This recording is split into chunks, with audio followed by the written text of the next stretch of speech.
What's that? Right on cue, here they are. There they are, right there. You know, as I just prayed, I talked about somebody hitting broadside. You know, all it takes, class, is somebody saying the right thing at the right time to hit your thought life, and it can just turn you right around. That's why it's so important to stay in church. You think you could skip church once in a while, it wouldn't hurt you. But just when you're not there is when God would be wanting to speak to you. And you didn't show up to church, and you didn't get what God is trying to get you straightened out with. That is not the lesson, but it was a good little sermon. Proverbs 24 and 27. Prepare thy work without, and make it fit for thyself in the field, and afterward build thy house. This verse goes along with the next 3 or 4 verses. In fact, ties right in with verses 30 through 34 of this chapter. You're kind of talking about farming, agriculture. And a lot of illustrations in the Bible are illustrated around agriculture and animals and birds and fish and things of this nature.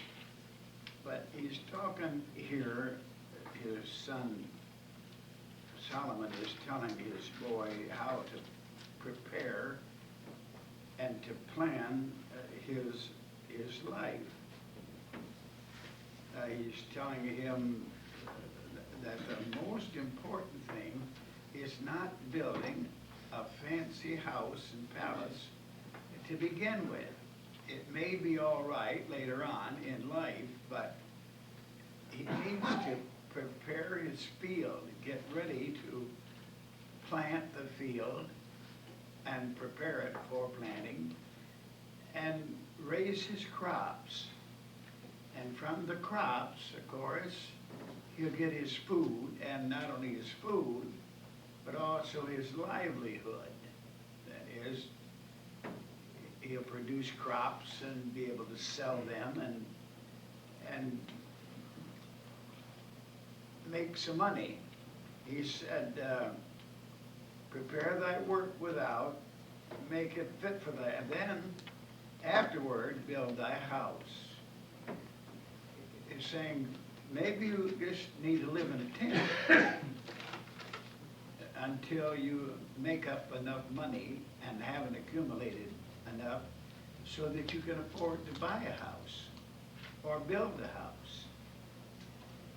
And I think that if all of us, if you listen to me, kind of look this way every once in a while, so I know you're paying some attention. If you would think about it, putting first things first in your life. Now I'm going to give credit to everybody that's here. You're smart. You've got some better sense than the average person, because you're here to learn something and to gain some knowledge and wisdom. And that's what Solomon is saying. Get your education. Get yourself prepared. Just don't depend on things to happen to make you rich, or to have nice homes, or have nice cars, or have nice clothes.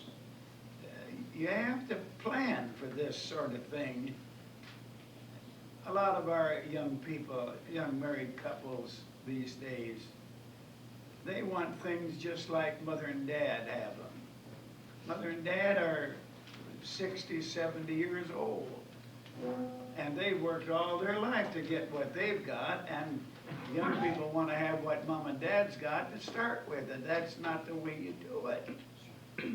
You start maybe living in a trailer, a house car, or what we used to call them house cars and trailers, but I guess they're mobile homes now. But maybe you get rent an apartment or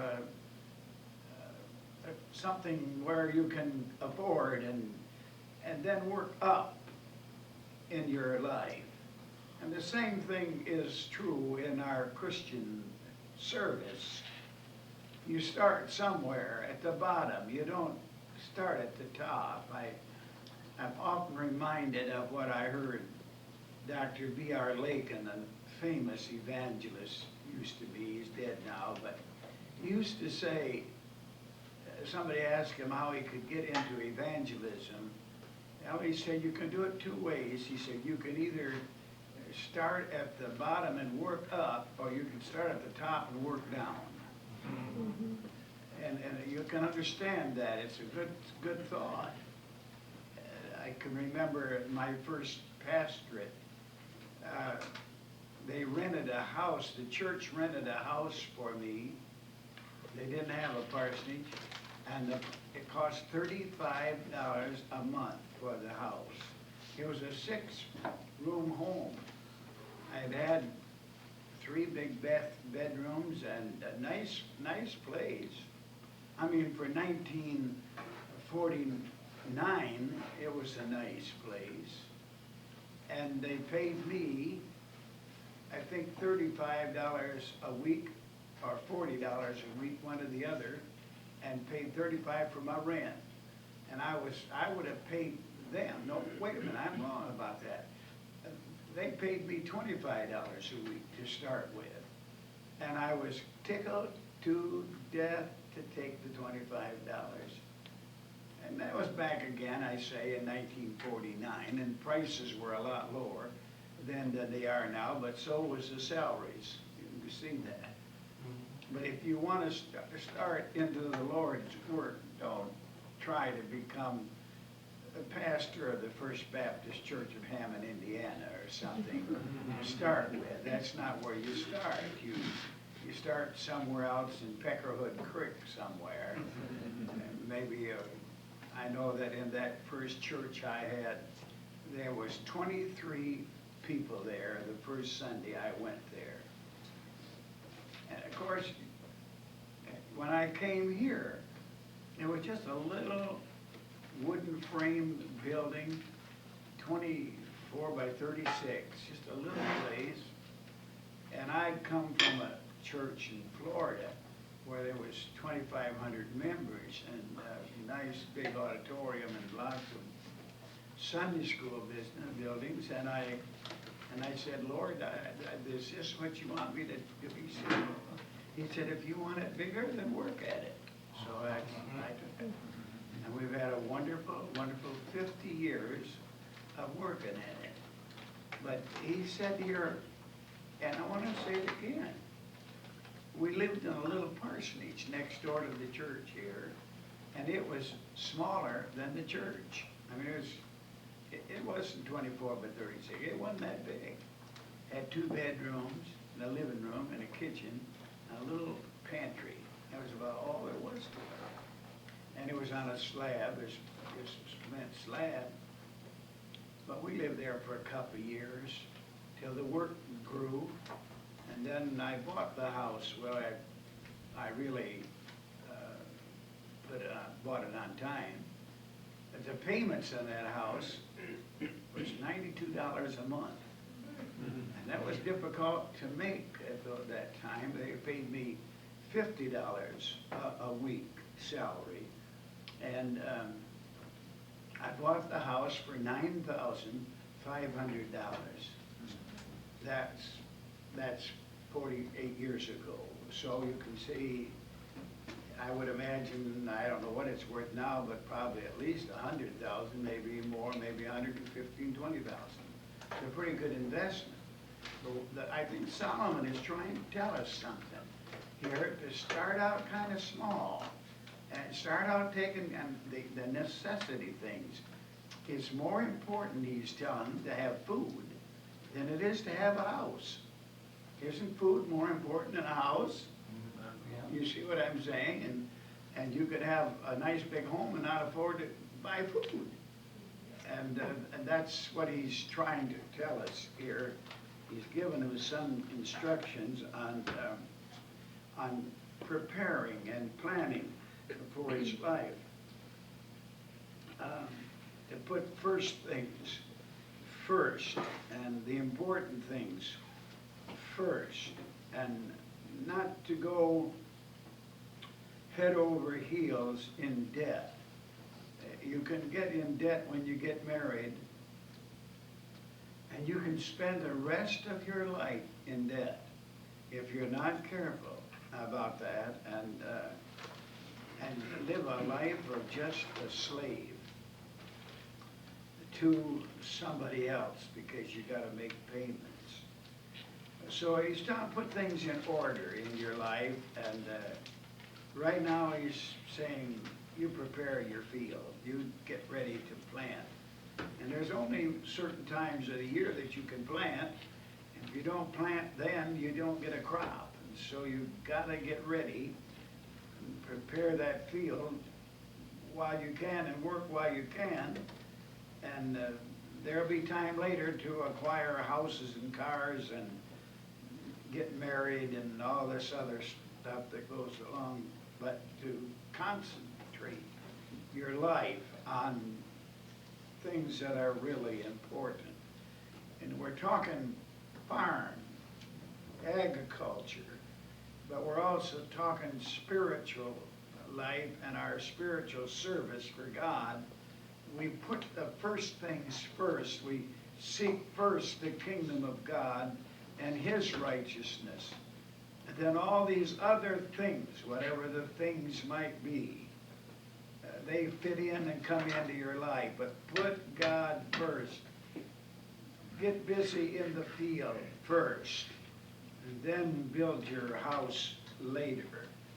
And keep your life under control, and make good preparations. If I understand it all, the book of Proverbs, and I've been cruising in it for all these years, he keeps trying to emphasize the fact of get wisdom, get knowledge, get wisdom, get knowledge, know what you're doing, get your head screwed on right, know what direction you're going, and have a plan for your life, and follow the plan, and work the plan, and you'll have a wonderful life. Just try to go after it haphazardly, and you'll never get anywhere at all in your life, or in the ministry, or the things of the Lord. That's a wonderful lesson, don't you think so? If you could grasp what I'm trying to say tonight. It may not mean anything to you tonight, but maybe 3 or 4 or 5 years from now, you say, I remember in a class at the church about Brother Green saying this, and I'm trying to make a decision whether I should build my house, or whether I should buy this motor home, or whether I should buy whatever, and I've got a wonderful offer on this boat that it cost $50,000, and I hate to turn it down. But the boat doesn't need, you don't need a boat right now. You may never need a boat. You tell me that the 2 best days in the life of a fellow that owns a boat is when he buys it, when he sells it. That's about what it is. Proverbs 24 and 28. Be not a witness against thy neighbor without cause, and deceive not with thy lips. There's a kind of, a lot of things in the Bible, from Genesis to Revelation, that seem to be, little cliches and phrases, and they seem to be paramount. They seem like they follow a trend all through the Bible.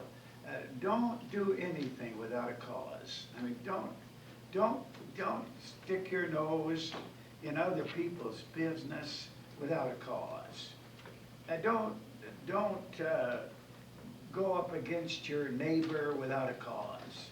Don't cause trouble in the church without a cause, a good reason for it. Well, it says, as I told you, this is sort of a farming, agricultural, several verses involved in planting fields and one thing another. But basically, the people of the Bible were agricultural people. A little horticulture, I mean a little animal raising, a little business of fishing, maybe other industries mentioned. But basically, the Jewish people were farmers, sheep raisers, that sort of thing. And so he's illustrating this on the basis of farming. And he's telling, get along with your neighbors. I know that in our country, I grew up in a whole different America than you people know anything about. I'm sorry you don't know anything about it either. But when I was a boy growing up, neighbors helped their neighbors. It was a neighbor thing. When this man was thrashing beans, his neighbors would come in and help him thrash the beans. And when the neighbor was thrashing beans, or wheat, or oats, or whatever, corn, they would come in and help him. It was one neighbor helping another neighbor. And he said, don't get in trouble with your neighbors. Don't fight with them without a cause, without some bad thing. Maybe they were moving your landmarks, or maybe they were doing something destructive, setting your fields on fire or something like that.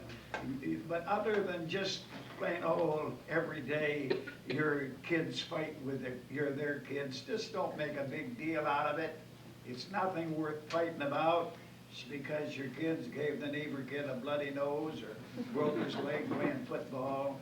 You don't make a big thing. And I'm saying, as Christians and character building, don't be one of those kind of people that are always quarreling and bickering and causing trouble and making a big federal case out of everything in the world that happens to your family and your children and whatever. Somebody threw a mud ball at your house or egged it on Halloween and throw toilet paper all over your trees, and you go all hairy about it and make a big scene. Why don't you just take the paper out of the tree and shut up and go on? That's what Christians do. They don't make a federal case. They don't call the cops and create problems. And that's our character. A building here, it needs to, don't use your tongue, to deceive people or to cause trouble with people. Sometimes it's necessary to maybe be a witness against thy neighbor when it comes to a judgment or some issue that's brought before the judiciary of somehow or other. But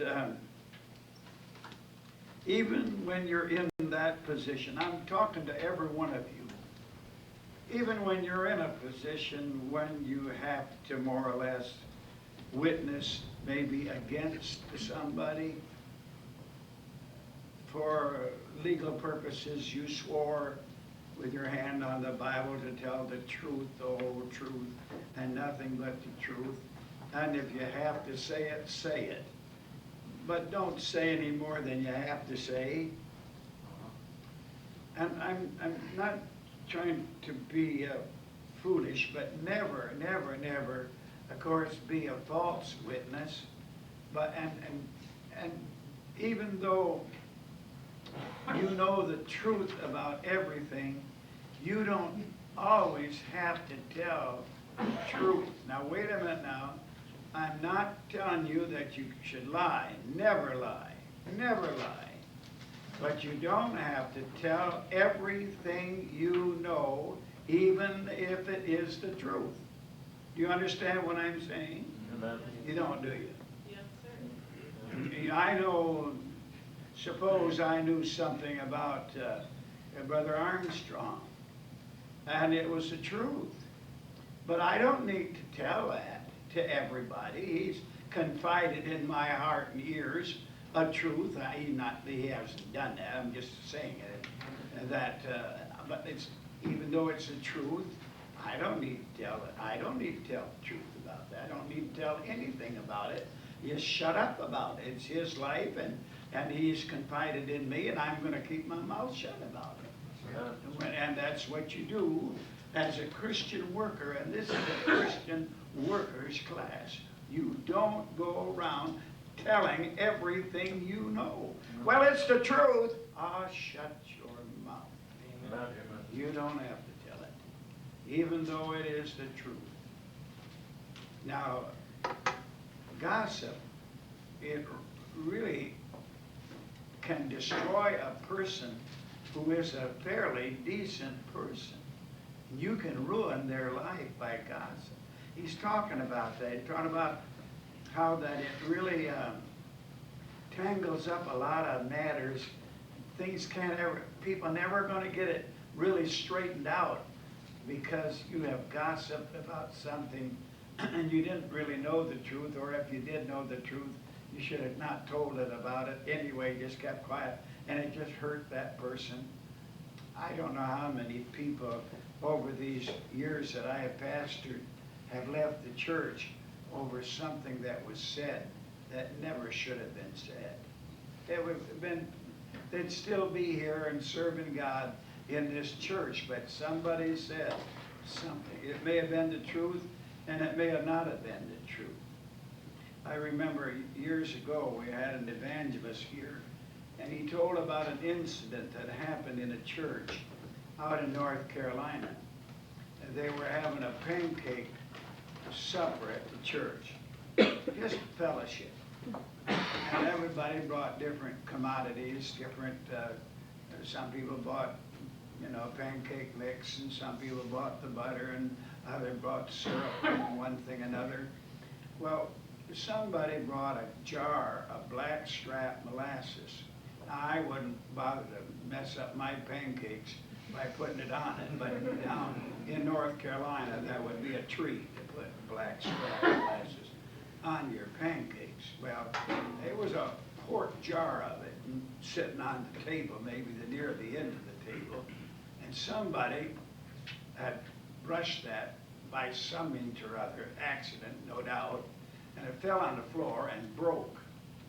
I mean, the jar broke, the molasses went all over the floor. Well, they were having a revival in the church, and years later, and there was no revival took place, and the preacher preached about people getting right with God and one another, and asking for forgiveness and whatever else. And well, at any rate, one woman stood up and she said, years ago we were having a pancake supper in our church, and somebody accidentally dropped a jar of blackstrap molasses off on the floor, and when somebody asked who did it, well, somebody said so-and-so did it. Well, so-and-so didn't do it, but they got accused of doing it. And that church had a split. The church split in the congregation over that blackstrap molasses. And half of the church sat on one side and half on the other, and had done that for 20 years. These people didn't speak to these people, and these people didn't speak to those people. And it all come about from a jar of blackstrap molasses.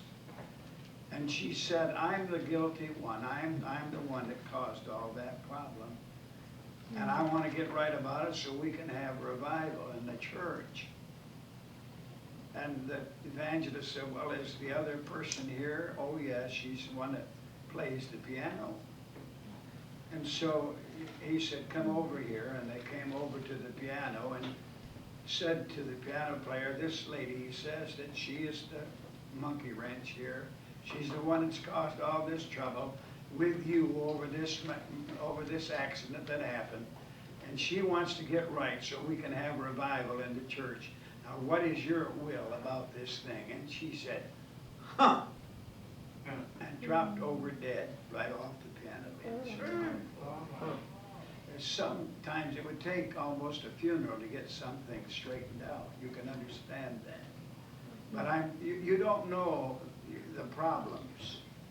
Some people are very, very fussy and touchy, especially about their little brats. And you start talking about their kids, and they're going to raise up, and it's the dumbest thing that ever happens, because you know your kids are brats, and you know they are. But you're going to stand up for your child and whatever. You know, I'm talking to people now that are workers, Christian service. You don't do that. If the rest of the screwballs in your church want to do that, you do that. But not you. No, no, no.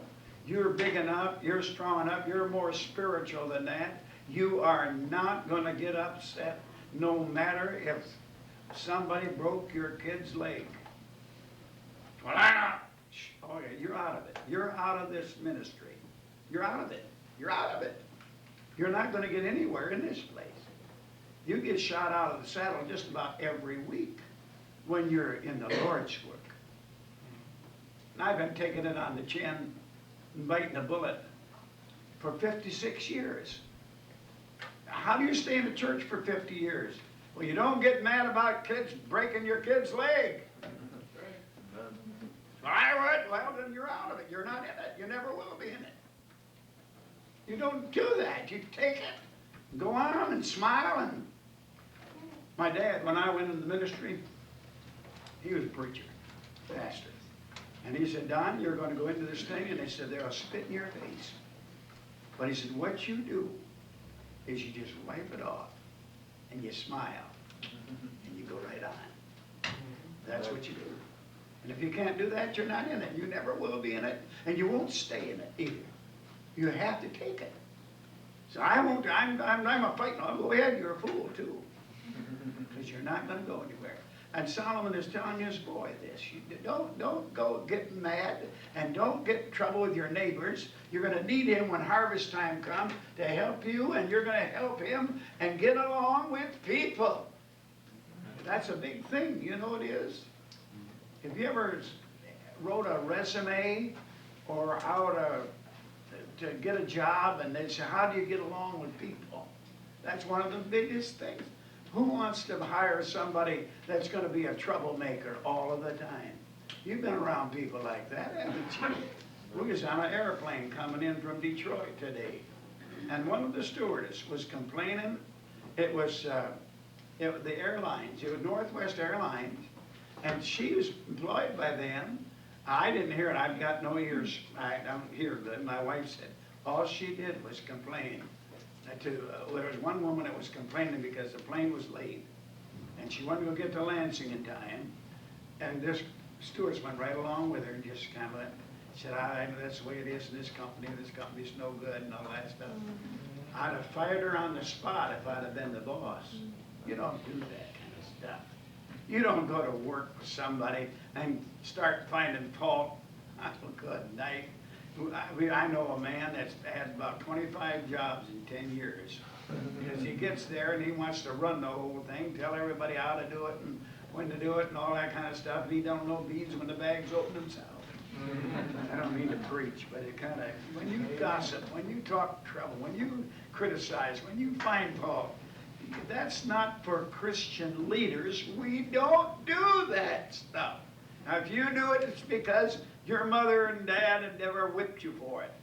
Most people don't ever have enough whippings. I can just about tell when you haven't had, when you have and have not had enough whippings when you were a kid. You're just a brat, that's all you are.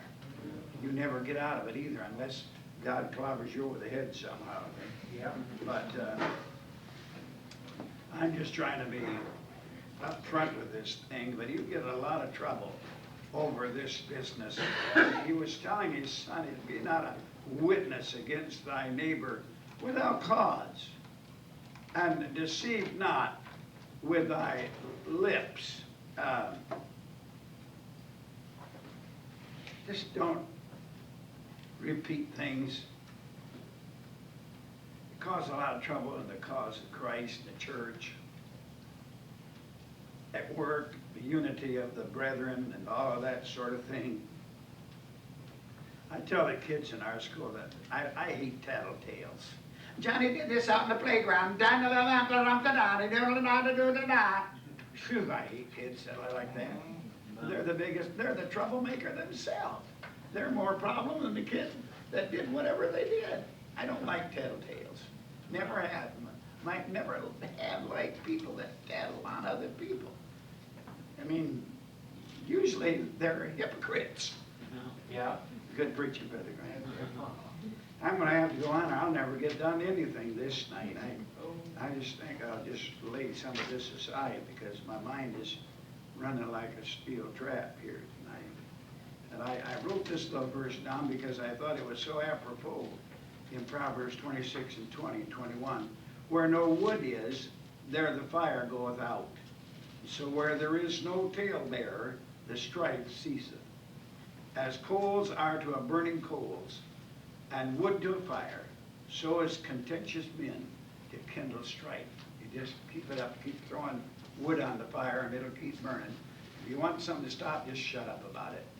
I've learned that a long time ago. It helped me a lot. If there's something I don't like in the church, don't promote it. Don't promote it. It'll die. It'll die. It's something that other people want, you know it's not right, but just shut up about it. It'll die because most of the things that are promoted from the pulpit will go. Because the pastor in with that thing, it'll go.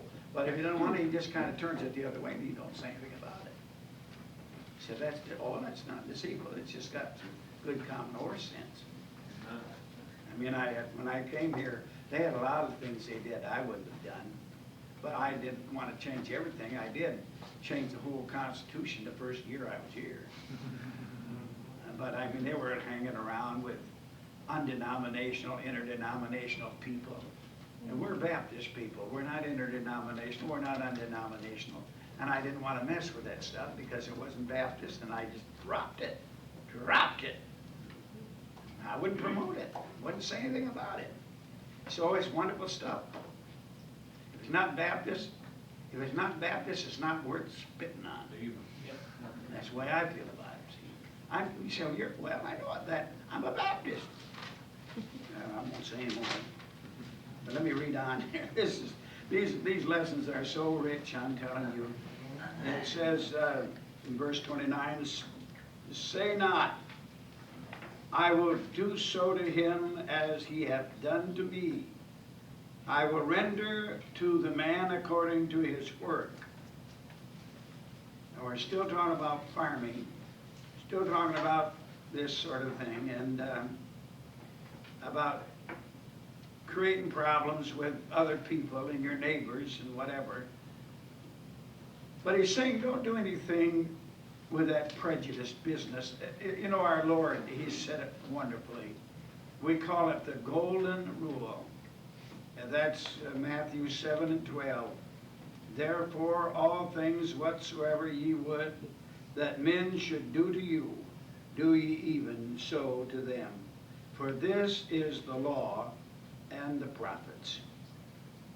Everything that Jesus taught, he said, was summed up in those words. This is what he said. It is marvelous. He said, for this is the law and the prophets. When you take the law and the prophets, the law is Genesis, Exodus, Leviticus, Numbers, and Deuteronomy. That's the law. And the prophets is the rest of the Old Testament. So all of the Old Testament is wrapped up in these words, do unto others as you'd have them do unto you. That's what he said. And judge not that you be not judged, and whatso judgment you judge, you shall be judged, and with what measure you meet, it shall be meted to you again. And then he went on, why beholdest thou the mote in thy brother's eye when you've got a telephone pole in your own eye? Yeah. That's the whole scheme of the Bible. Christian people are sweet and kind and nice, and thoughtful, loving, helpful to people, everybody, especially to the household of faith. We're good to each other, good for each other. And that's what Solomon is telling his boy. But there is another, avenue of that. Instead of do unto others as they have them do unto you, do it unto others before they do it unto you. And that's the way they like to twist it around. But, Old Testament, let me just give you this, because I think it's, in my mind, it's one of those verses. I use it a lot in my preaching. In Leviticus 19 and 18, thou shalt not avenge, that is, get even with people, nor bear a grudge against the children of thy people, but thou shalt love thy neighbor as thyself. I am the Lord. That's Old Testament, and that, of course, is New Testament. It's philosophy of the Bible is for people to get along with people and be kind and loving and thoughtful to folks. And when it says do unto, what he said there, he said about and love thy neighbor as thyself. That doesn't really mean that I'm to give my neighbor all that I have, or whatever I get, I give my neighbor something. It just means that I'm going to be nice to him and help him, and he wouldn't expect me to give him everything that I get, nor would I expect him to give me everything I get, that I need, and he's going to take care of me and I'm going to take care of him.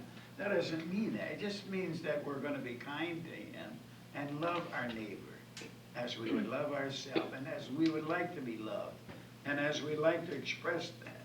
So that's a character building list, not get even, not pay back. In the land of New Guinea, where my daughter is, the culture of that place is treacherous. It's probably, I would think, maybe one of the hardest mission fields in the world.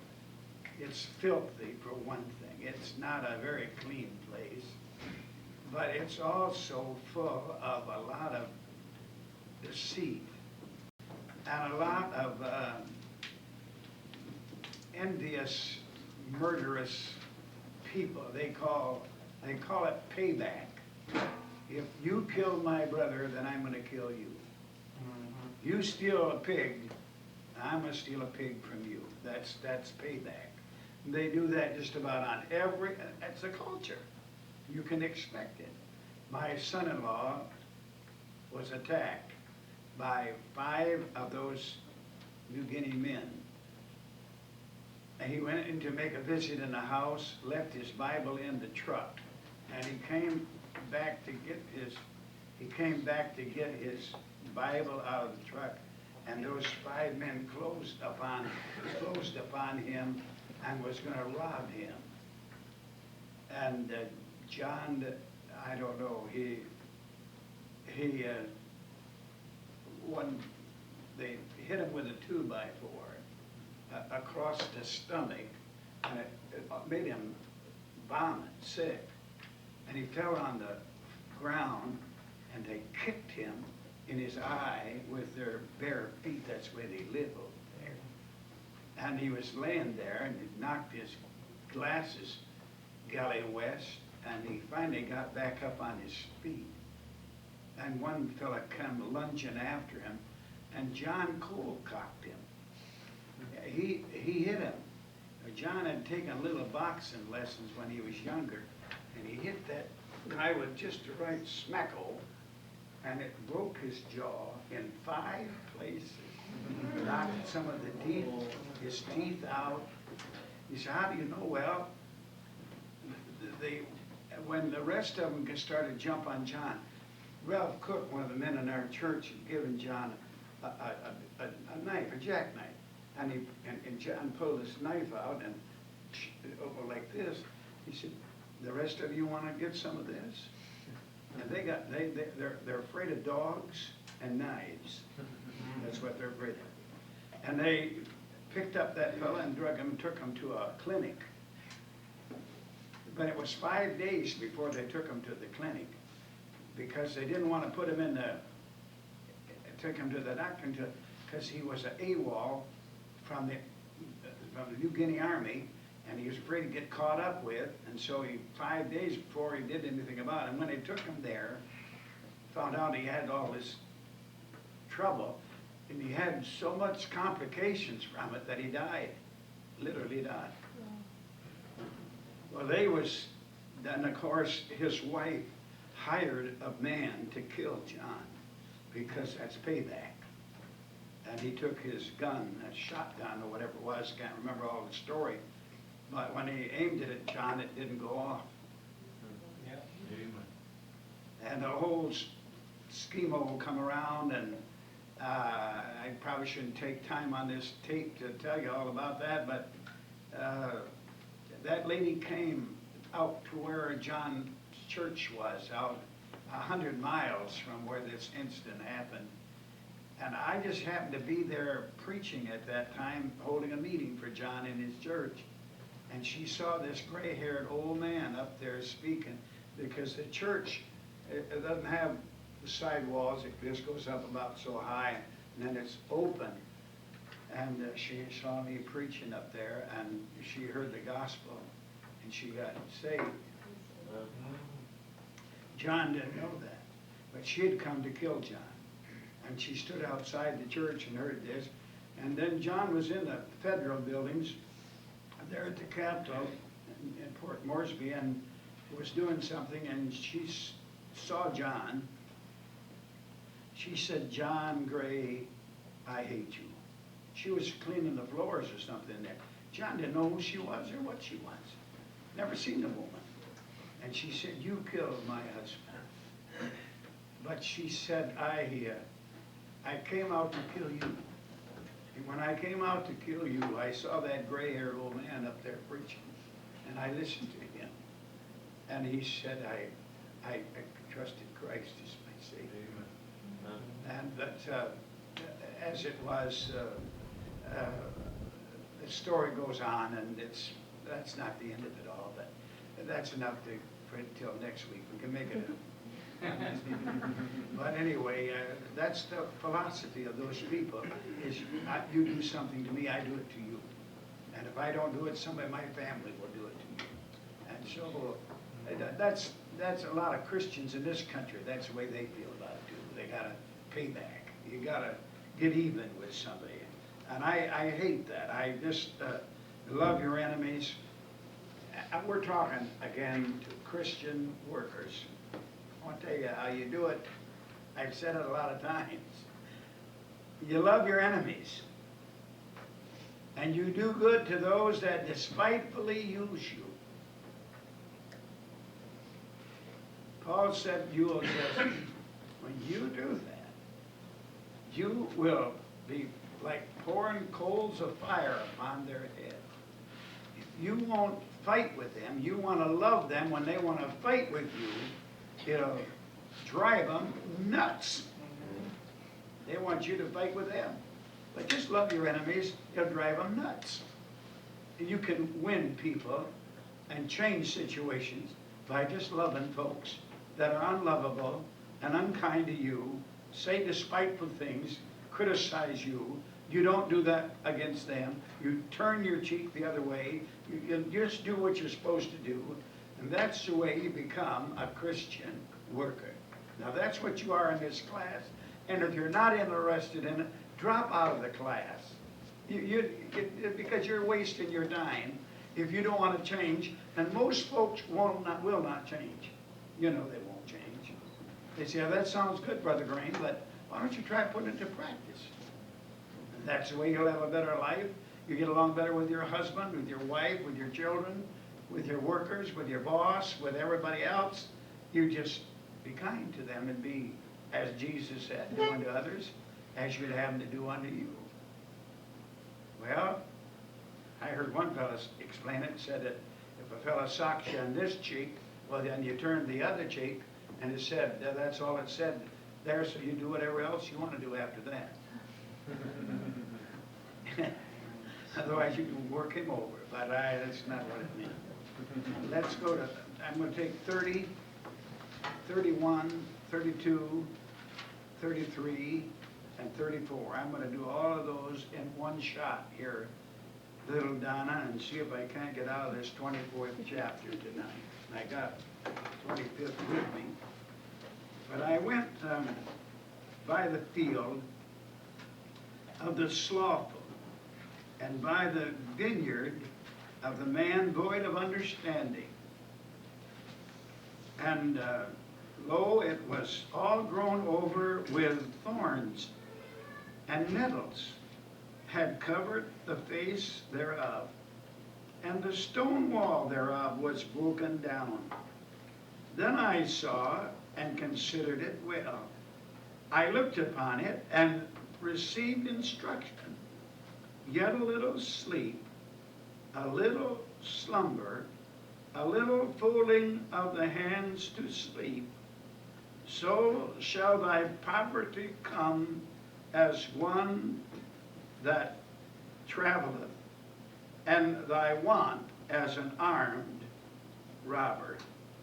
He's talking about this bad situation. And this beautiful home, a beautiful property, all fenced off with stone walls, stone fences, grass nicely cut, but the whole thing had gone to pot because of slothfulness. Somebody that would not work the field, back to the agriculture again, and make the field fit, and had somehow, in verse 30, he said he really wasn't too smart. He lacked understanding, and he let things go, and no field that was fit to plant. And even if it was planted, Brother Greg, it wasn't protected. It didn't have a fence around it. Then all sorts of varmints could come in, people come in, steal and rob the crops. And it was covered with weeds and briars, and such a scene. It just speaks words to us without me even expressing anything to you. You can see what could happen in your life. I've noticed this, and I think most of you have too, that have ever mowed a lawn or worked around a house or had a garden. It's constant work to keep weeds out of the garden, to keep the lawn from quack grass, and it's amazing how that your lawn, your yard, where you live right now, could revert back to the jungle. You just let it go long enough, and the weeds, the grass would be this high. Am I not telling it right? And everything on it would go to pot if you don't work at it. It's a work. It's work, work, work, work. And he's talking about the field. And you and I know that the field in the Bible is of course, the world. The field is the world. That's what he said there in Matthew 13:30. And while we sleep, it says there in Matthew 13:25 that it says that the devil comes in and sows his seed while we're sleeping. And we're told to stay awake and be not as others. And of course, the whole little story here is speaking about a vineyard. And we talk about the Lord's work as the vineyard of the Lord. And if you're not constantly going to work your area, whatever it is, this is my area. This church has been my vineyard. And I'm to work in his vineyard. And if I don't keep working at it, it'll all be grown over with weeds and thistles and quackgrass and briars and whatever. I'm not talking about physically, but I'm talking about spiritually. It's just constant. And I know sometimes you would say, Brother Green, boy, you surely do preach hard. Amen. You preach awful hard against sin all that time. Amen. But it's briars and it's nettles and it's sin. It's the devil just constantly throwing seeds in here to get something all stirred up and raise hell. That's all he wants to do, and put down and choke out the good stuff. Those tares, get in and they choke out the good things. And so you have to just work at it, Christians. If the Christian leaders, you have to work at this thing, or it'll be a sight for sore eyes, just like this situation here in verses 30, 31, 32, 33, and 34.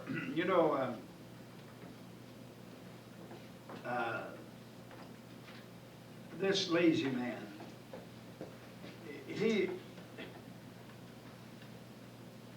kind of gives a little personal description of him. But he's so slothful and so ignorant and without any courage and without any tenacity, without any character and purpose of heart. He lets things go. You're not going to do that. And pastor a church, minister to God's people, and let things slide.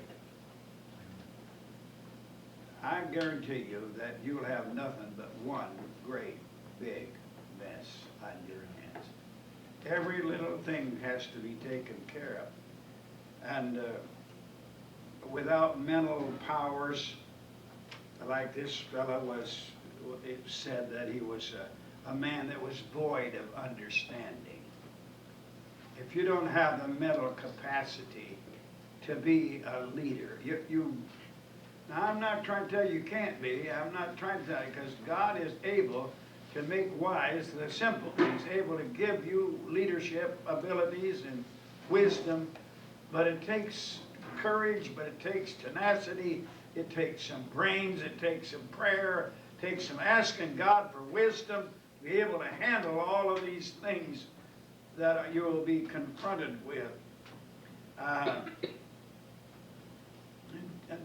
takes desire to carry things out that that you can see this circumstances here. He had a nice vineyard, he had a nice farm, he was capable of producing a lot of wonderful food and producing not only for himself but to make a lot of money. He had it going real good for him, and but it's all grown over now with thorns and nettles, and the fences are broken down, and the whole place is in some ruinous state through a long neglect. And of course, I don't know what you think about it all, but I concern myself a great deal about answering to God. This is His vineyard. It's not mine, it's His.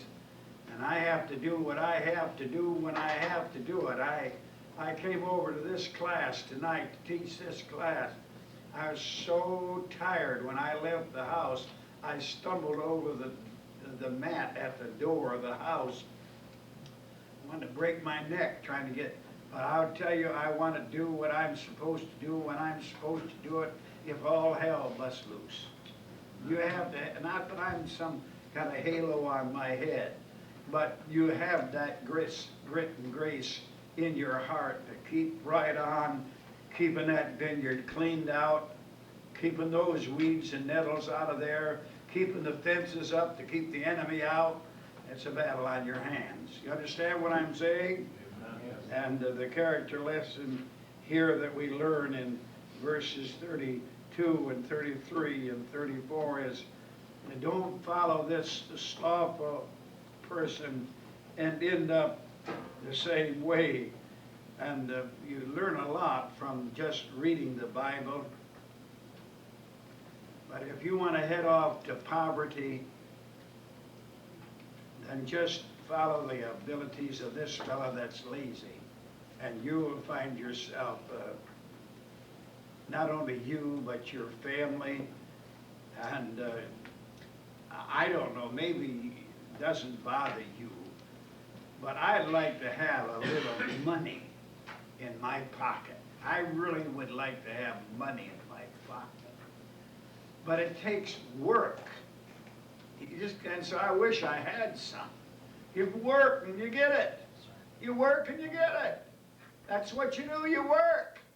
And if you want something spiritual, you work.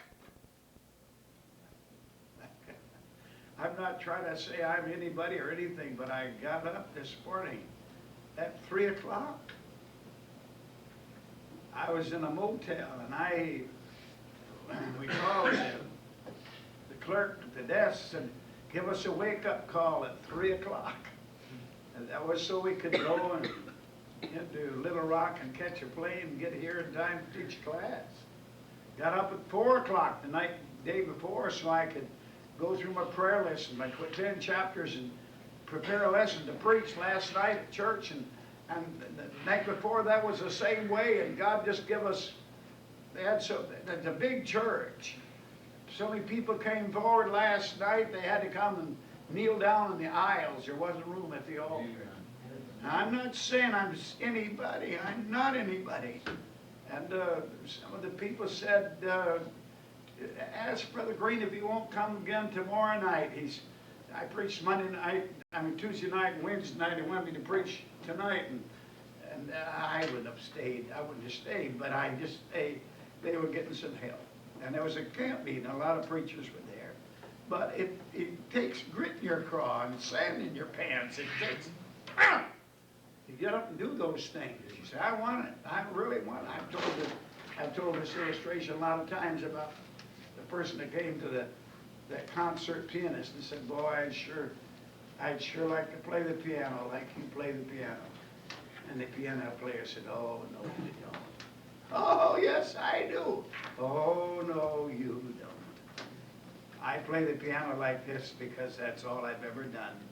And I've been practicing ever since I was a little boy. And while the rest of the kids were roller skating and bicycling and playing football and baseball and basketball and hooping and hollering and running down the street, I was practicing. This is all I've done all my life. You'd like to have all that talent and all that ability and do all those things, but you have to work at it. You understand what I'm saying? It doesn't come just here it is and you can do it. I'm all done, Donna. I'm sorry it took so long getting to the end of this thing. If anybody gets something out of all this, I hope.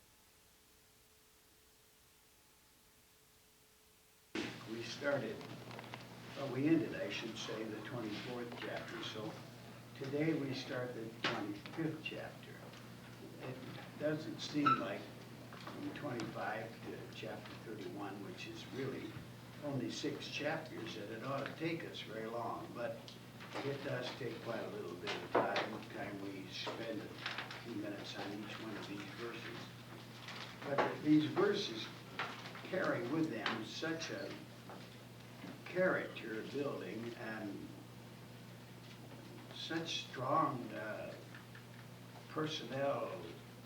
personality building for our lives, and that's what this class is pretty well all about.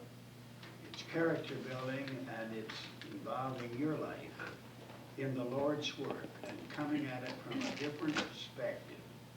Now, perhaps some other teacher, scholarly person might teach in another manner. He might go down into the depths of all of this, and I have done that to some degree, but that's not really the motive of this interpretations. It is for us to gain some help for our Christian service, and I trust that you'll understand what we're trying to do. Verse 1 says, "These are the Proverbs of Solomon, which the men of Hezekiah, king of Judah, copied out." It was laid down pretty well in the minds of Israel that the king, whoever that king may be, was to write a copy of the Word of God, especially the laws, and he was to read those laws or the Bible every day. I'm going to read that portion just to give you some background. In the book of Deuteronomy, chapter 17 and verse 18. "And it shall be, when he sitteth upon the throne of his kingdom, that he shall write him a copy of the law in a book, out of that which is before the priests, the Levites. And it shall be with him, and he shall read therein all the days of his life, that he may learn to fear the Lord his God, to keep all of the words of the law, and these statutes, to do them, that his heart be not lifted up above his brethren, and that he turn not aside from the commandments to the right or to the left, to the end that he may prolong his days in his kingdom, he and his children in the midst of Israel." And that's a pretty clear statement. This was long before they ever had a king, but in prospect of the days that would come in Israel when they'd have a king. The first chapter of Isaiah and verse 1 says this: "The vision of Isaiah, the son of Amos, which he saw concerning Judah and Jerusalem in the days of Uzziah, Jotham, Ahaz, and Hezekiah, kings of Judah." He's talking, Isaiah lived, he was a contemporary of Hezekiah. Isaiah was a prophet in Hezekiah's day. In the book of the Kings, it talks about Hezekiah. And he wrote out this book of the law that was written by Moses, and he wrote it in a book. And Isaiah talks about that in Isaiah 36 and 3, that a fellow by the name of Shebna, who was the scribe, and Joah, who was the recorder. So these men evidently the scribe and, of course, the recorder, had written this book that Hezekiah wrote out. It talks about that in that first verse of the 25th chapter. This, now you have to understand that Hezekiah lived 275 years after Solomon, but they were still fulfilling the Levitical law of writing out the Bible in its, well, in the law particularly, and they were to read those every day. I was doing a little deeper perusing and found that those writings of Hezekiah, the manuscripts of Hezekiah, had his initial on them, which was HZK. And this was, I mean, it is recorded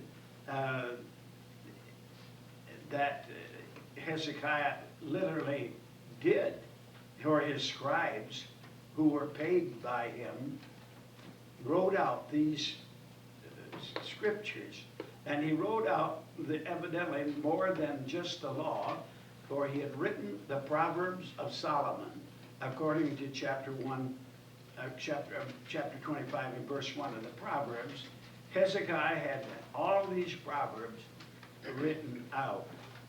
I want to just tell you this, and it thrills my soul, that the Bible has been preserved down through these years by good people like Hezekiah, who was a very good man and did that which was right in the sight of the Lord. There's a psalm that David wrote, and I like it, Psalm 12, 6 and 7. The words of the Lord are pure words, as silver tried in a furnace of earth, purified 7 times. We talk about this a lot, how that God had preserved them, and they were pure, and he said, thou shalt keep them, O Lord, thou shalt preserve them from this generation forever. So you can honestly say that you have there with you the preserved Word of God, the pure, preserved Word of God. Now there may be challenges along the way to you, and I would say particularly to you young people that are involving your life in the Lord's work. One of the things that will be a challenge is for you to continue to preserve the King James Version of the Bible. They will laugh at you and scoff at you. They have done everything they can now to try to disprove it and to smear it, and so much so that the average bookstore doesn't even sell King James Bible. You'd have to order it from someplace, from the bookstore to get one. You think that's something serious? I think it's serious. I think we've slipped so far, and they've accepted all these new translations. And if you ever really want to do a study on this, it would be a great study to compare the King James with these other translations, and well, some of them they don't call them translations, they call them all sorts of different twisted names, but it all amounts to the business that they don't like the old King James. Now, I like the King James, and I not only like it, I love it, and I wouldn't even think about accepting anything but it. But that because it has proven itself over the years, the greatest revivals that have ever come to this world have come through the King James Bible. Now that's the truth. I mean, the Great Awakening, the movings of God across Europe as well as across America, and the missionaries around the world have been using this King James Bible. And when you find somebody that quotes from another Bible, you can just about mark it down. That fella is messed up somewhere in his theological thinking, because he is trying to be someone that's trying to change or trying to interpret, and in the original it would say this or something else. He's never seen the originals. Neither have you nor I nor anybody else ever seen the original. They have been back to dust a long time ago. You understand that? But they like to make you believe that they're a little higher cut than you are. They know more than you do. But I'll tell you, if you'll stick with that Bible, God will bless your life and your ministry no matter wherever you are. You go against that Bible and you're on the way out as far as I'm concerned. Now, that's my personal convictions as well as a life of studying the Bible. And I'm not just a greenhorn. I didn't just come to town on a load of pumpkins this Halloween. I've been around a long time, and I understand a little bit what I'm talking about. Let's go to verse 2. Verse 1 tells basically about Hezekiah. These are the writings of Hezekiah, the taken writings of the book of Solomon, the Proverbs. But let's go to verse 2. It is the glory of God to conceal a thing, but the honor of kings is to search out a matter. He's talking about two aspects. He's talking about God, how that he does not like to expose the acts of men. God doesn't desire to expose you, nor your sin, nor your problem. But kings, they glory in exposing different things. You can see it in our own government, the Democrats and the Republicans. The Democrats right now are trying to expose one of the president's men that he's chosen as one of his co-laborers, and trying to indict him. And that's the pleasure of these kind of people, is to try to put somebody down. But that is not the Lord's work. God doesn't rejoice in uncovering sin. He doesn't really. Or he does rejoice, however, in your confessing your sins. He said, he that covereth his sins shall not prosper, but whoso confesseth and forsaketh shall find mercy. So if you cover your sins, you can be sure God is going to expose them. But it's not God's pleasure to do that.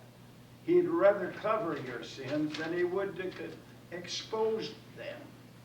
And like I've said so many times, Brother Bill,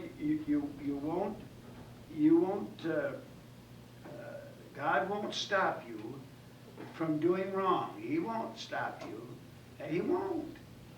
But you won't stop God neither when it comes to his exposing your sins. God is gracious, and he's long-suffering. He's full of mercy, and he's full of grace. That verse I quoted in Proverbs 28 and 13, he that covereth his sins shall not prosper, but whoso confesseth and forsaketh them shall have mercy. That's a great verse. One of my dear friends, who's dead and gone now, a great preacher friend of mine, he thought that verse was the greatest verse in all of the Bible. He kept telling everybody, that is the greatest verse. And it could be one of the greatest. I'm not going to say it isn't. But I just want to tell you that, are you listening? God does not delight in embarrassing you. Isn't he wonderful? Now, isn't he just a wonderful God? But he'll not allow you neither to get away with your sin. You can count on that. That's pretty well laid down in the Bible. And it is the glory of God to conceal, and it's the glory of kings and people to reveal. Gossip. Put down people. I don't know whether you fit into this category or not, but one can really know how godly, like God, you are. If you're like God, you don't want it to be told. But if you're not like God, you want to tell the gossip because you're not godly. But if you are godly, you'd act like God acts. He tries to put down sin. I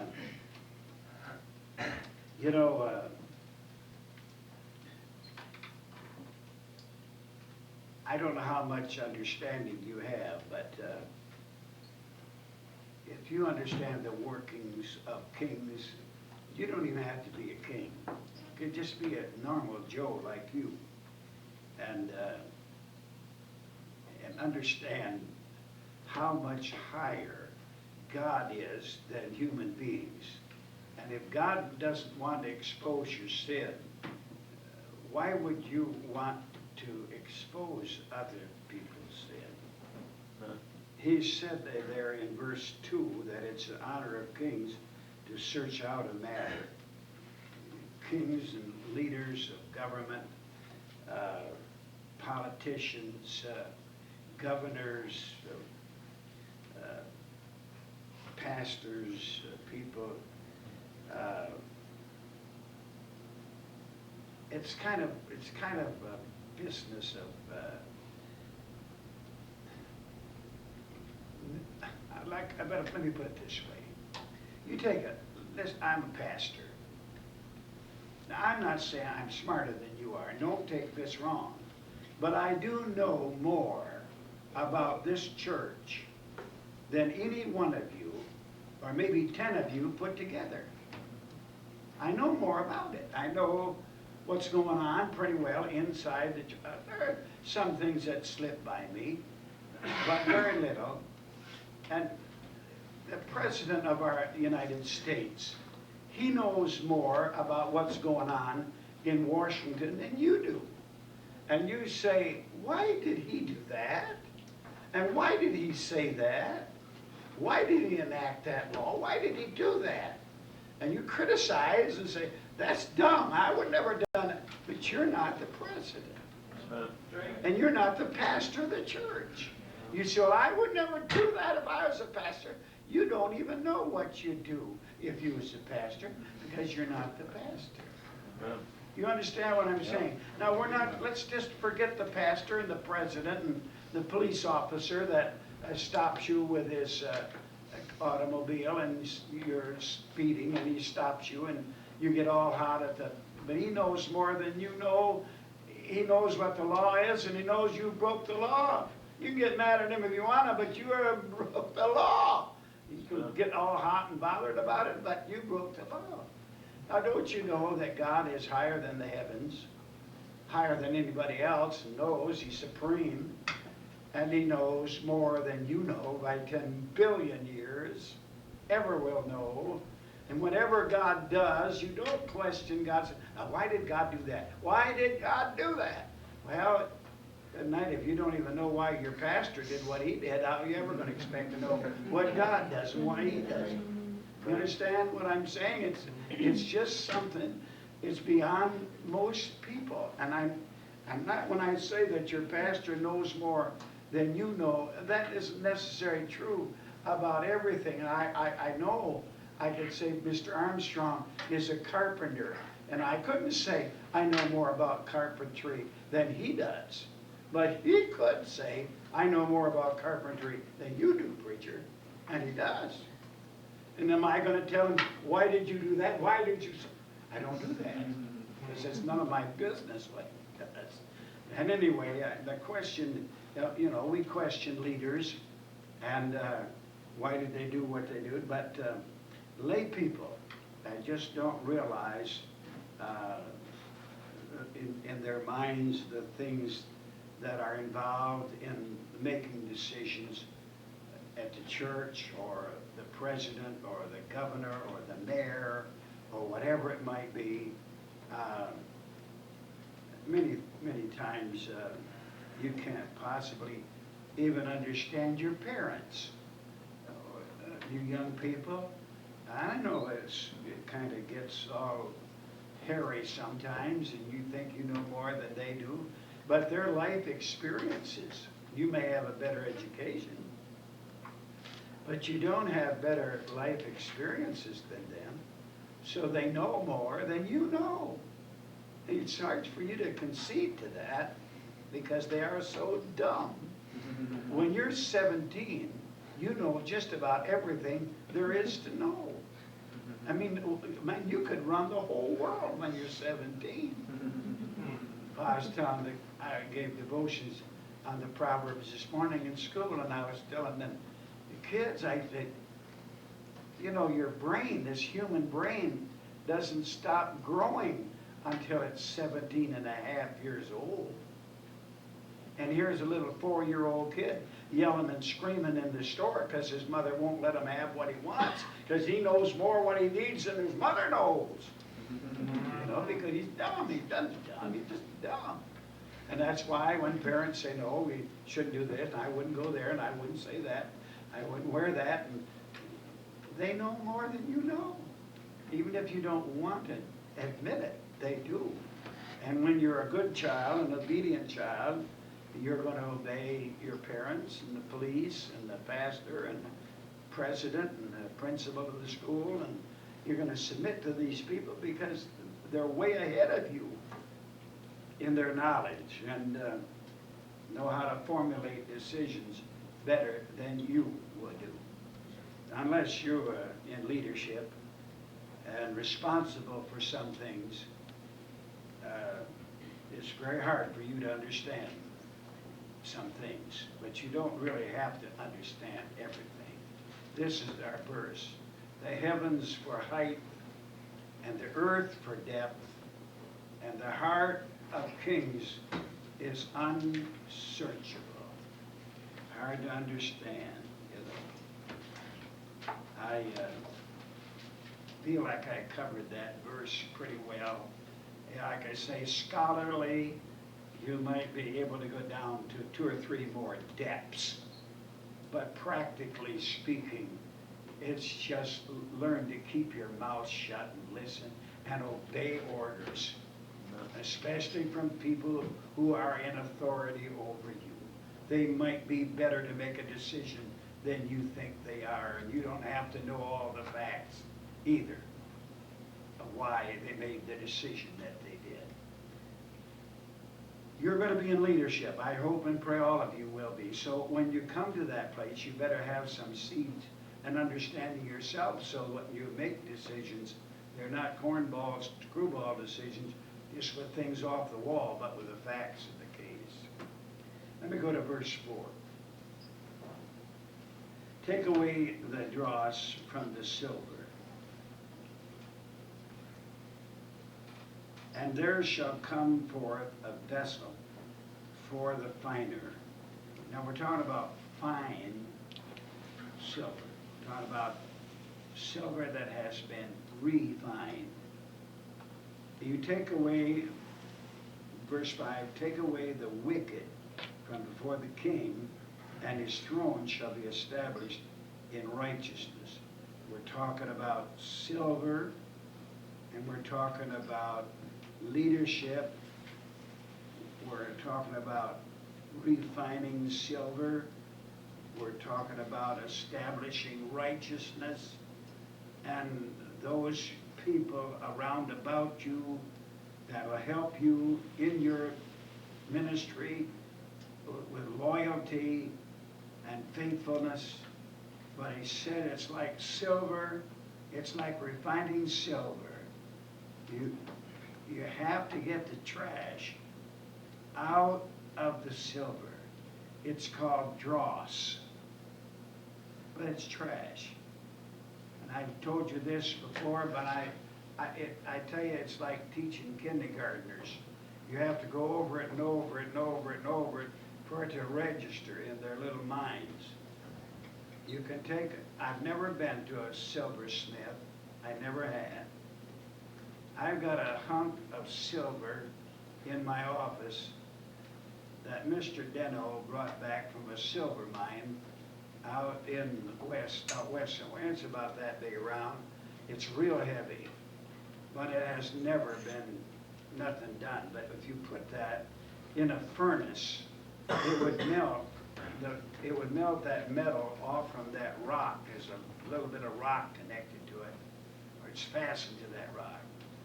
And then as you turn the heat up on that metal, the dross will come to the top. And you skim it all off. It's trash. It's dross. They throw it away because it's not worth anything.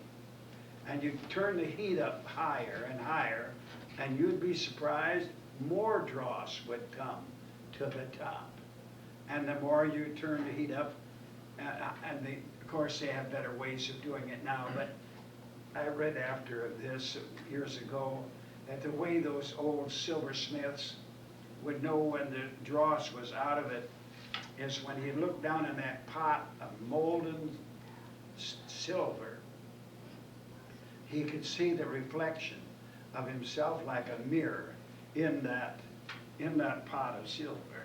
He knew it was clean and pure then. And when God puts us through the fiery trials of our life to get the dross out of our life, when he can see the image of himself in us, he knows we got the dross out.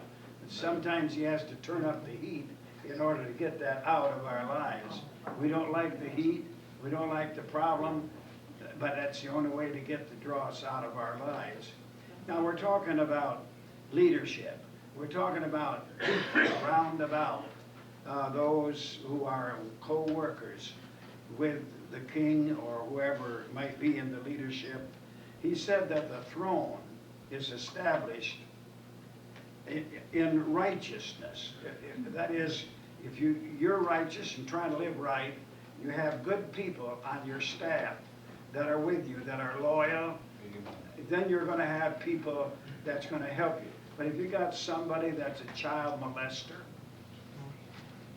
and then you're going to have, he may hid it from you, but that stuff will come up sooner or later, and he's going to hurt you in your ministry because he gets fooling around somebody, the kid in the church, you'll really have some problems.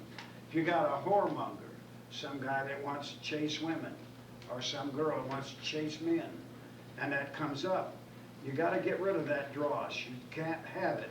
It will not be for your benefit. You have to get rid of those people that are troublemakers, difficulty. I've been pretty careful. I'm not an expert at all this, but I'm pretty careful about not having people around that are from other denominations other than Baptist in our working staff. We have people in the church come from all different kind of backgrounds. But if you got somebody that was out of a Seventh-day Adventist outfit, he's going to be, his mind is infiltrated with that stuff, and he's going to try to bring that stuff in, or whatever, into the work. And if he's a Church of Christ, he's going to try to get everybody to be baptized, to be saved. And you cannot have that kind of, you're going to have unity. And there has to be an understanding. Most generally, people, the missionaries that we take on, they send you, this is our articles of faith, this is what we believe. So you can honestly look at this and say, well, they believe just about like we do, so we can take them on and honestly support them. You start supporting people and bringing people around you. Years ago, I guess I made a mistake. I don't know. It was just the way it seemed to come around. I had a lot of gospel singers come into the church. I mean, big time quartets. And I could pack out, I had, before I had that auditorium, we had an auditorium that sat here where this building is. In fact, that little white mark over there on the floor is where the pulpit used to be in that old auditorium. And the auditorium seated about 250. Then I built a wing onto the side of that, fixed it so I could seat more. I had 600 people here on several occasions to hear these quartets. Well, most of them were Baptist, of course, but my son Steve, of course, he's always liked buses and things of that. He'd get out in those buses where they come, these quartets come, and find where they had, bought cases of beer and folded up the boxes, slipped them in between the seats. When that come about, that was all done, all done. I stopped the whole mess. They started having hair over their ears and mustaches and all this, and beards and all. I said, that's the end of that stuff. I had to knock it out, and I'm glad I did. But I'm just trying to say, sometimes things can get in good intentions, because we get in big crowds, a lot of people coming, wow. But it was people who followed those quartets around. I'm not going to say because I'm on whatever here, and I'll say it later. But I just say that you have to be careful. What you really emphasize in your ministry is pretty well what you're going to get. If you emphasize that kind of music, that's the kind of crowd you'll get. And if you emphasize straight gospel singing and preaching and those things, that's the crowd you're going to get. You understand what I'm saying? So your throne, the king's throne is established in righteousness, and you have to do what's right. If you want right people to be with you, then you'll draw right people by the way you go about your life with its righteousness and holiness and purities. Those things, you'll attract that crowd. But I don't know what kind of a crowd you want. And I know sometimes when people are getting started, they'd take just about anybody that comes so they get a crowd. Because it takes a crowd to get a crowd. I'm going to say that again. It takes a crowd to get a crowd. You can't get a crowd without a crowd. You say, what are you talking about, Brother Ain? Well, if you just got 2 or 3 people, you can't draw people with 2 or 3 people. So what do? You try to get a crowd so you can draw the crowds. And the more crowds you get, the bigger crowds you get. That sounds like double talk, but that's the way it is in this sort of business. But I've tried everything in the world. I've gone through all sorts of schisms and all sorts of gimmicks and one thing and another. And you can get, I could have 1,000 in Sunday school next week. Oh, how could you do that? Well, maybe I couldn't do it now. Roy Rogers is dead now, I believe.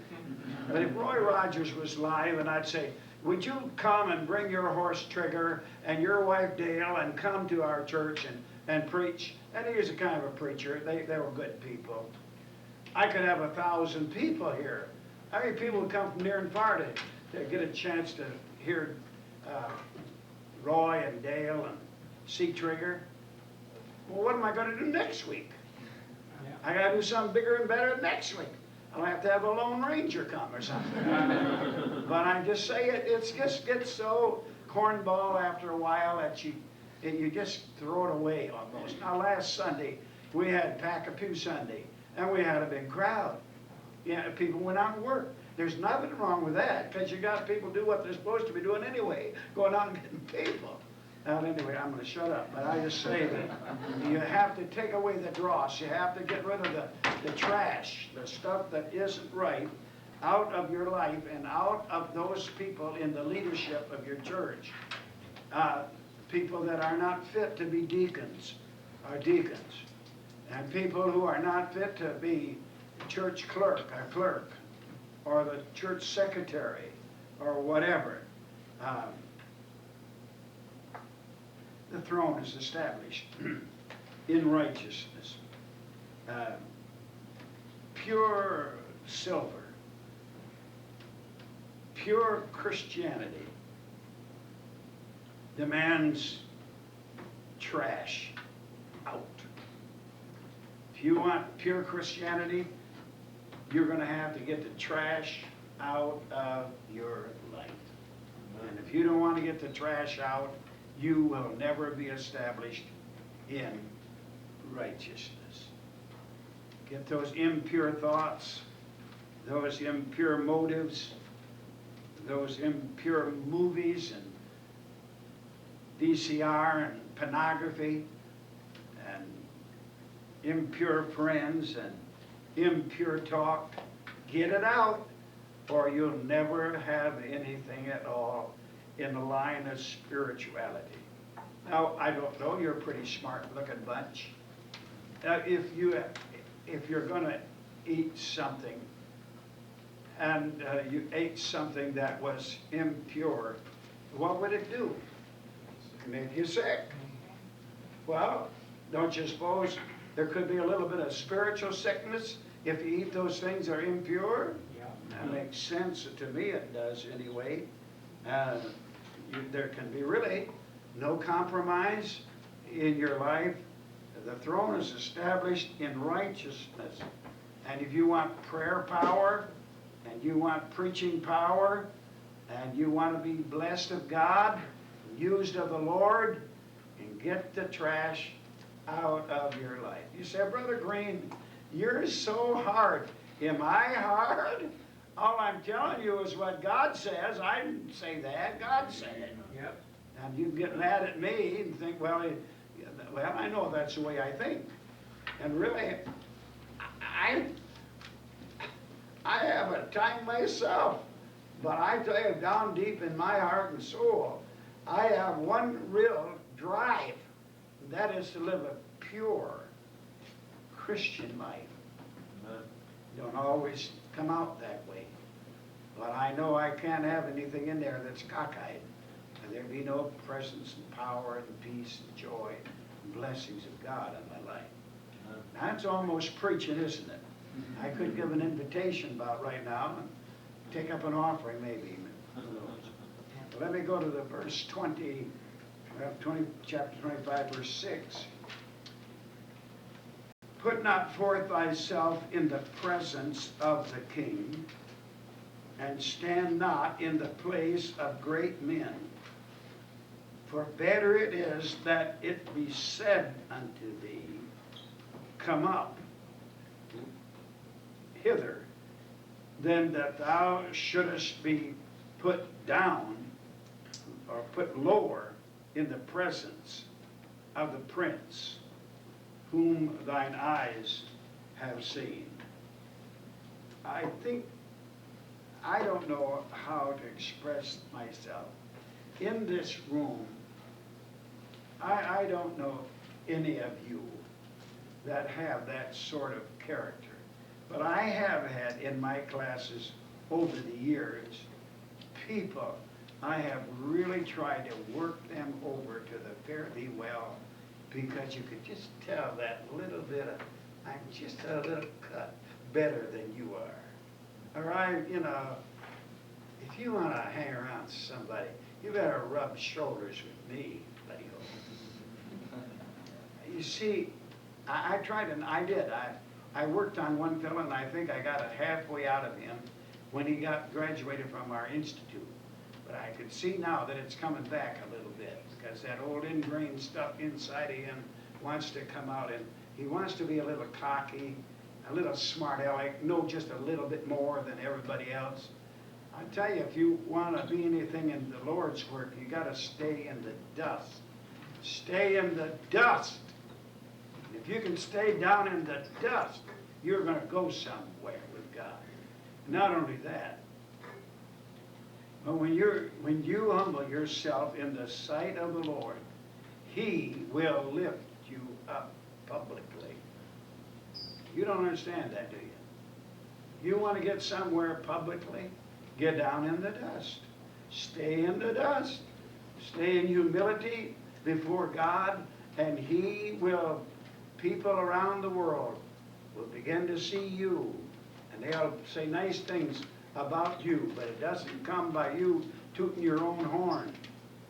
It comes by God putting in the hearts of people to thank God for people like you who want to live right and do right and stand for right. Keep on doing it throughout the days and weeks and years of your life. You don't get that by really tooting. Don't be haughty. Don't be too bold in the presence of nobles and VIPs, very important people. It's better that really that great people would exalt you instead of humbling you. That's what he's talking about. It's just better. It's just better that way. So the character building lesson here is don't be bold and say, "Here I am, you lucky people. Aren't you glad I'm here?" You've seen people like that. But that's not Christianity. No. Christian people are humble people. Don't be a glory seeker. Oh boy, we had 399 in Sunday school Sunday. Yeah. That's, you say, oh, well, you're just doing so wonderful. You're fishing. You fish around for comments of glory and say, there shall be glory for me. Glory for me. That's not Christianity. God don't care about that stuff at all. And you don't really have to be first. You don't have to be a hero. You don't have to be in the limelight. What you need to be is a humble spirit before God. That's what God wants in our life. He said, Paul told us, are you listening? He told us to prefer one another in love. That is, you're better than I am. You're better than I am. You understand that? Prefer one another in love. Not push yourself by your suspenders, how great you are, because nobody wants to hear it, how wonderful you are. You know what they want to hear? How wonderful they are. There's don't be pushy and cocky, and I tell you, as far as I know, you tell me if you know somebody that you really like that's a smart aleck. Nobody likes a smart aleck. Nobody likes a smart aleck. So don't try to be one and assume some greatness when you're not great at all, and try to fool somebody and work your way. He said in our text, put not forth thyself in the presence of the king, and stand not in the place of great men. For better it is that he said unto thee, come up hither, than that thou shouldest be put down lower in the presence of the prince, whom thine eyes have seen. You think about that and meditate upon that. I think it will help you in your Christian life. Let's do verses 8, 9, and 10. Let's do 3 of them. Go not forth hastily to strive. That is, don't be too quick to get in the fight, lest thou knowest not what to do in the end thereof, when the other guy's bigger, tougher, and stronger than you are. When thy neighbors have put thee to shame, debate thy cause with thy neighbor himself, and discover not a secret to another, lest he that heareth it put thee to shame, and thine infamy turn not away. There's a lot of illustrations. That's why I tell you, class, if you read your Bible, the Bible is just chock full of hundreds and hundreds and hundreds of stories about any kind of an incident or an affair. You take, for instance, there was a fella in the Bible whose name was Abner. And he was a leader in the Israel, next in line to the king,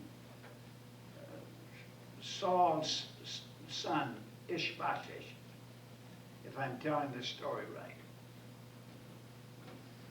And Joab was the general leader of the children of Judah. Israel and Judah were split at that time. And they said, let's have some of these young men come out here and put on a war for us. We can all watch them in the battle. And so they chose the people of Ahab and the children of, and some of the leaders that would follow after Abner. But when they got it all done, Joab's crowd whipped the socks off them. Yes, it was just like going to a football game. But it was sword upon sword. In fact, they grabbed a hold of each other's beard and stuck swords in each other. That's what it said now. You say, that's kind of a cruel thing. I know it, buddy boy, it is bloody. That crowd back in those days were bloody people. But anyway, the battle was all over with, and Abner decided he would walk away from the whole thing. There wasn't really a contest of a war as it was, just a contest of whose soldiers were the best trained. But Asahel, who was Joab's brother, decided he would run after Abner and kill him. I'll kill him. So that he was a general, and if I could, my brother, who is Joab, he's a general, he'd see me do what he does, he'd think I was a great guy, and he'd put me up maybe higher, and I don't know what was in the crazy kid's head. But he decided he was going to run after Abner, and Abner said, hey, don't run after me. He said, I'm going to have to kill you. He said, I'm going to kill you. No, I don't want to kill you. I don't want to have to face up to your brother, Abner. I don't want to have to go and fight with him. But he wouldn't. He kept on running right behind him all the time. He just stayed right there. So finally, he said, why don't you stop a minute and get some armor and get spears and get swords or whatever you want, and then we can fight like a man. But no, I'm going to get you just like I am. So Abner took his spear, and without even looking, grabbed it back this way, stuck it right through his heart, come out his back. Am I telling the story right? Read the Bible. Yep. And he killed him. He killed Joab's brother. Well, of course, in the process, long process, Joab killed Abner for killing his brother. But what I'm trying to get at this thing is, here's this little kid brother of Joab starting a fight with somebody that was much bigger, better, stronger, greater, valiant, more soldier than he was. But because I could bend this thing around very easy and put it right down into your lap. We have in Christianity, we have in our Baptist circles, in our fundamental independent Bible believing King James Baptist circles, we have young preachers that would like to climb the ladder and get their name in the sword of the Lord. And they'll start a fight. They'll fight the government. They'll fight the school board. They get big stuff going in the newspapers about them because they're so valiant fighting against getting their school to have liberty and not to be able to, teach evolution and whatever in the school. I watched all this tomfoolery. I've watched it all for 25, 30 years that we've had a school. And most of those young preachers, they got their name in the paper. I know one man in particular, I could tell you his name, you've heard him and know of him, but I watched him, he was getting what he wanted. He wanted publicity, and he got it, and he's right where he wants to be. I haven't seen the end of it yet, but I know where he got it, how he got to where he was, because of a big mouth and a big spread in the newspaper, and he's just a wonderful fellow. Well, let me tell you this. Getting your name in the sword of the Lord is not the most important thing in the world. Getting recognized by everybody else around is not the most important thing in the world. And getting in fights like that, I've seen some get in fights like that and go to jail. And some of them are still in jail. Now, I'm not being a smart aleck or a smart person. We've had a Christian school for 30 years. I think 1974 was our first one. So that's 31 years. Are you listening? I have not had one bit of trouble with the government whatsoever. Oh, you hear this guy and this lawyer come around, and he's telling about how that you're going to have this trouble and this trouble and this trouble with the law, and so these people expect all that trouble, and they have that trouble, and they have it, and they get it. And I'm not saying God has been so good to me. We have never got in a court case. We could have, and maybe should have. And you say, oh, Brother Green, you're a compromiser, a pussyfooter. You know better than that. You know better than that. But I'm not out here trying to start a fight either. Just because the building inspector comes around here and says, you can't do this and you can't do that, rah, rah, rah, rah. And I know he's a jughead. But you know what I do? I do what he tells us to do. That's what you do too, isn't it, Brother Armstrong? Yeah. And so I just say, don't stir up trouble. I mean, you stir it up, there'll be plenty of it. I know there are preachers different than I am. I'm not a fighter. I'm not a pussyfooter, but I'm not a fighter. There are preachers who just like to fight. The man that I was trained under, J. Frank Norris, was nothing but a fighter. He fought. He fought the liquor crowd.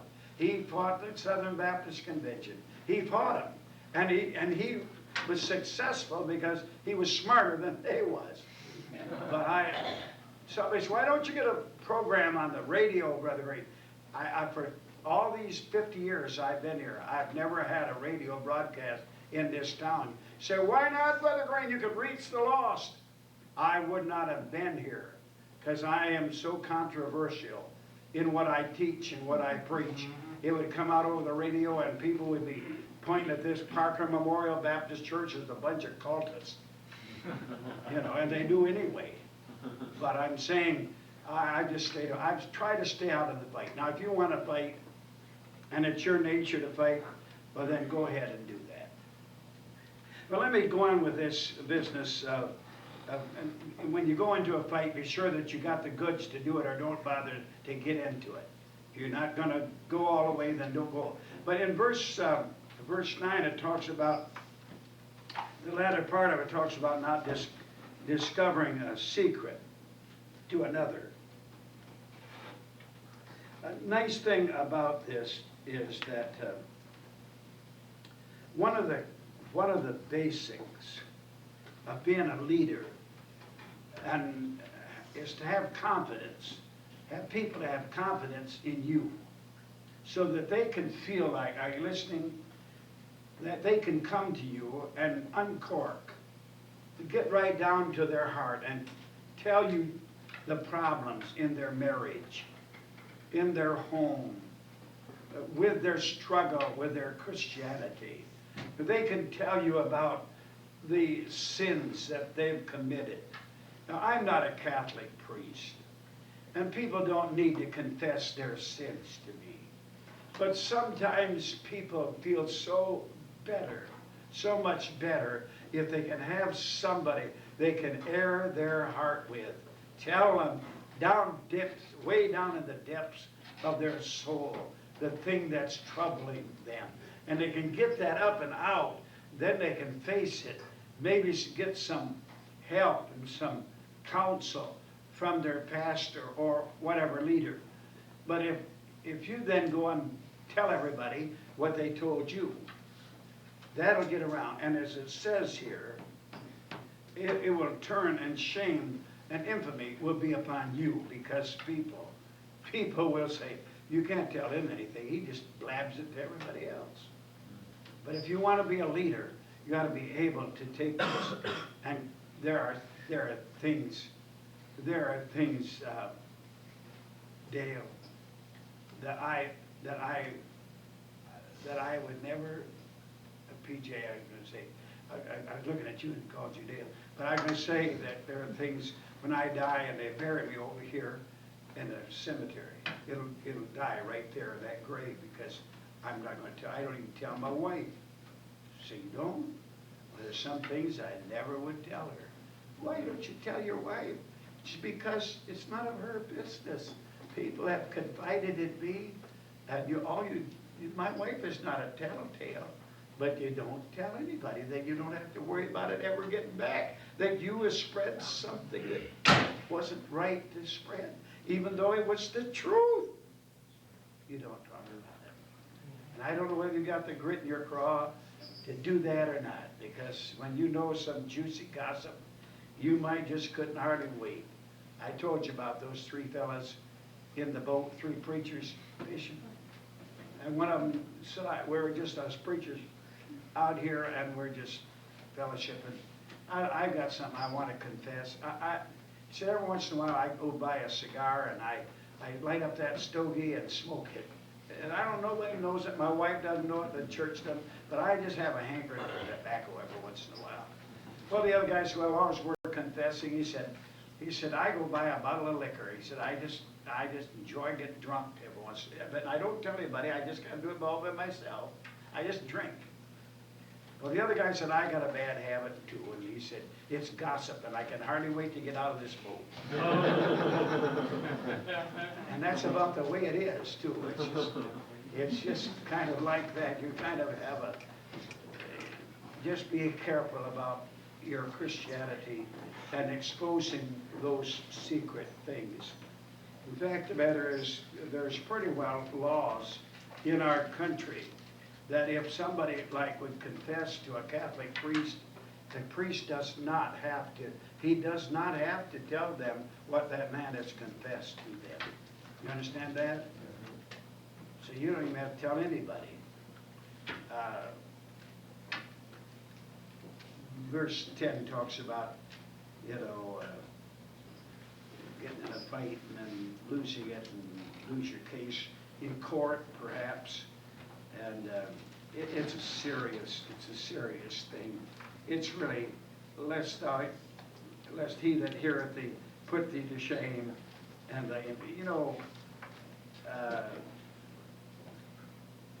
going to court is really not a good thing. Going to court is really not a good thing. Brother Armstrong, seeing you're sitting right there and you're dressed so pretty tonight, I'm going to have him turn the camera on you and read to us. Will you do that? I want you to catch this from 1 Corinthians 6, and verses 1 through 8.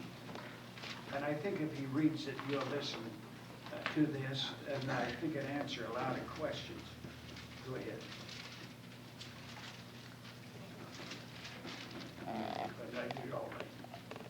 Dare any of you, having a matter against another, go to law before the unjust, and not before the saints? Do you not know that the saints shall judge the world? And if the world shall be judged by you, are ye unworthy to judge the smallest matters? Know you not that we shall judge angels? How much more things that pertain to this life? If then ye have judgments of things pertaining to this life, set them to judge who are least esteemed in the church. I speak to your shame. Is it so that there is not a wise man among you? No, not one that shall be able to judge between his brethren? But brother goeth to law with brother, and that before the unbelievers. This is, while we're talking, Brother Armstrong, read, I'm gonna make some comments about it so you can have time to find it. In Matthew chapter 18, verses 15 through 17. But in this verses we read there in 1 Corinthians, it's really not Christian-like to go to court. Just sue. That's all you hear now. I mean, I understand that there are some things done that are not right and could never be justified. There are some times when you have to go to court to make somebody honest that's crooked as a dog's hind leg. You know what I'm talking about. There's some things that are so out of focus that has to be done. But the whole thing is that Christians, if you got a problem basically with somebody that's a Christian, then you're to take that to the church, to the pastor, and maybe to the deacons. And then if he doesn't listen to them, then take it before the whole church and settle it in the church. But taking Christian matters before unsaved, hell-bound idiots over at the courthouse, that is not godly. That's not right. In fact, the matter is the Bible would tell us to take the wrong, suffer the loss of whatever it is and forget about it and go on. You say, well, it amounts to $100,000. It may amount to $100,000, but what is that to God? Amen. He can make that up to you easy enough. But I'm not trying to say you never go to judgment, but basically it's not a Christian thing. And you smear your name pretty well if you are going to take things to court. A lot of people are just looking for anything.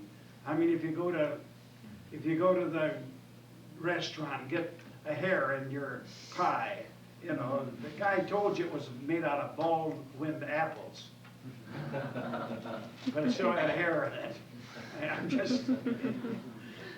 just, you have, take the loss. What does it say there in Matthew? We got to quit this session here. 18, 15 through 17. Yeah. Moreover, if thy brother shall trespass against thee, go and tell him his fault between thee and him alone. If he shall hear thee, thou hast gained thy brother. But if he will not hear thee, then take with thee one or two more, that in the mouth of 2 or 3 witnesses every word may be established. And if he shall neglect to hear them, tell it unto the church. But if he neglect to hear the church, let him be unto thee as an heathen man and a publican. Yes, just as a Christian, take your losses, take your lumps and your bumps. Now, you'll say, well, maybe Brother Green, next week you'll be going to the courthouse. That may be true. It may be true. And I'm not saying I never would take anybody to law. But on the other hand, I would think 10,000 times before I did. Because I know it's just not the Christian thing to do. Material things are not the greatest things in the world to Christians. Spiritual things are at the top of the list. And you do as you please do. And if you go to court, you have a good chance of losing. There are really 6 necessary things to win a case at court. Number 1, have a good cause. And number 2, have a good amount of money. And number 3, have a lot of good evidence. And number 4, have a skillful lawyer. Oh yeah, a smart one. And number 5, have an upright judge. And number 6, have an intelligent jury, or else you're just sunk before you get started. I've said enough for one night, and I hope that something has been character building to you, and I trust that we can go back at it next Thursday night